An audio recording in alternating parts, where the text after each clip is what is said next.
changing your life one story at a time. This is the Chicken Soup for the Soul podcast with Editor-in-Chief Amy Newmark.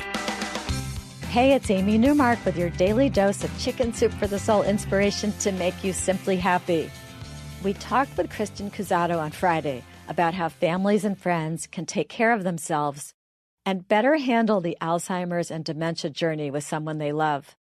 One of the keys is that you have to let go of the person you used to know and the facts that you know are true and accept the new reality, the new world that person lives in. This was one of the key messages I learned from our books about caregiving, and I've used it in my own life. When my father states an absurd fact, I just let it go, unless it's something that relates to his health and well-being.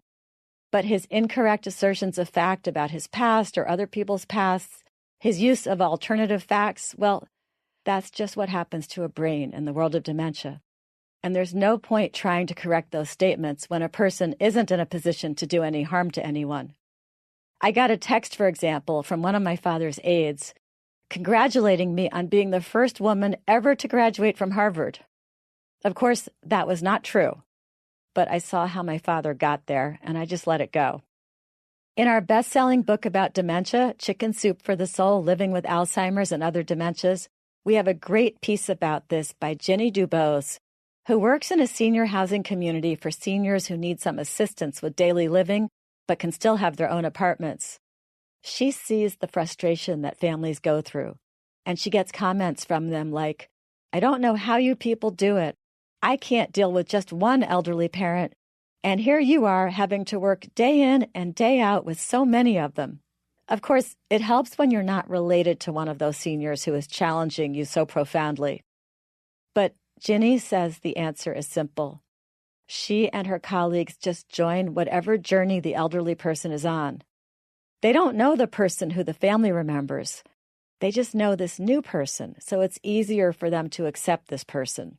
There's no regret, no past history, no nostalgia for the brilliant person who used to be, the person who raised 4 kids while going to college, or the person who built a company from the ground up, or the person who used to run every volunteer activity in town. Ginny and her team accept the new person who is aggravating and forgetful and incontinent. Ginny recalls one time when one of the residents became agitated during an afternoon rainstorm. The resident was wearing her raincoat and looking for an umbrella so she could go outside. Her daughter was trying to reason with her and tell her that she didn't need to put on a raincoat. Ginny asked the elderly woman, who had Alzheimer's, why she needed to go outside. And the lady replied that she had to meet her children at the bus stop. They would be coming home from school soon, and she didn't want them to get wet.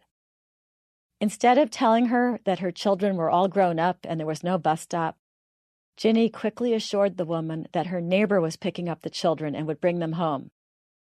That satisfied her, and she took off her raincoat and became calm again. That was a great example of how you can join the person with dementia in her world instead of trying to bring her back to reality. If you can just relax about what is real in your world and join the person in his or her world, things are so much easier. I know I told you the story of Doris Letty in a podcast last April, but it's one of my favorite stories about dealing with an elderly person's new reality, so it deserves repeating. Doris told us about her mom who had dementia and had decided that she was an ex-World War II fighter pilot. She was very upset because she felt that she hadn't done a good enough job during the war of protecting the children. Doris didn't try to tell her mother that she had never been a World War II fighter pilot. Instead, she assured her mother that she had saved lots of children during the war and she had done a great job. Then Doris's mother got it in her head that she was going to get some kind of special commendation and medal from the government for her service. She said the government had called her to tell her about the medal. Doris and her daughter went along with that too, and in fact they made a big deal out of it.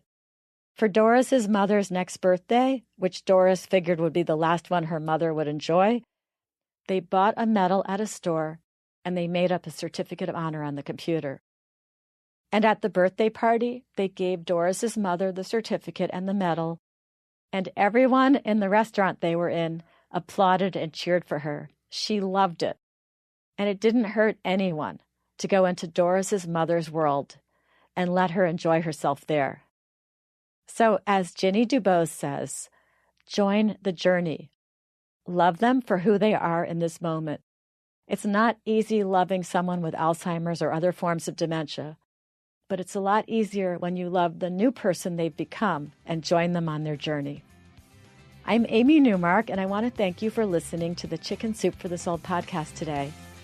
Come back tomorrow for another lesson in relaxing when confronted with someone who is thinking differently.